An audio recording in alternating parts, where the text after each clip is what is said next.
A villain does not need to be the hero of their own story. Now, they talk about people who talk about writing good villains often say your villain should have some good characteristics to them so that the hero can really see themselves in it, so that it's a moral challenge for your hero as well. And I think that's a little bit narrow-sighted, and it denies the existence of actual evil in the world. Because if there's one thing that politics has taught me lately, it's that some people want to be the villain of someone else's story. Some people want to make life a living hell for somebody else. They want someone else to absolutely suffer for some reason or another. And you don't have to think too hard about it before you come to the revenge story. That person, I guarantee you, is only marginally a hero in their own story, because if they were a hero in their own story, they'd be more concerned with doing good for themselves instead of obsessing over doing evil for their opponent or their target. Someone who is after someone else wants to be the villain in that person's story, whether that person has earned it or not. And if we look inside of ourselves and we look at all the times that we have wanted to take revenge on someone else, it's only marginally because we want to be a hero in our own story. More often, it's because we want someone else to suffer. It's never a matter of balancing the scales.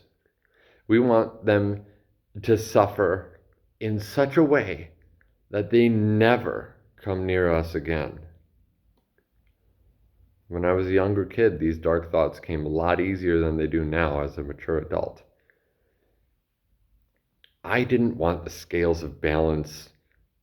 I didn't want the scales of justice rebalanced. I wanted them balanced against my opponent. The person that I felt had wronged me, I wanted them wronged, shamed eternally, forever marked with the mark of Cain that would never wash out. And that's the sort of vindictiveness that actually makes a villain scary. A moral villain is scary not because they think they're a hero, but because they want to be a villain. And think about that. You don't. So when somebody tells you your villain needs to be somehow a good person with an understandable trait, they rescue kittens or something like that. No, there's actually a much better way to write villains, a much scarier way to write villains that terrifies your readers. Make that person actively want to be a villain in the protagonist's story. Because if you think about your own life and any time you've ever wanted revenge, that's what you wanted. You didn't want to be the hero who balanced the scales of justice. You wanted to be the hero who imbalanced them in your own favor. That is the moral case for writing a scumbag villain. This is Chris Schollert. I'm an author and blogger, and keep an eye on here for more videos and upcoming coaching services.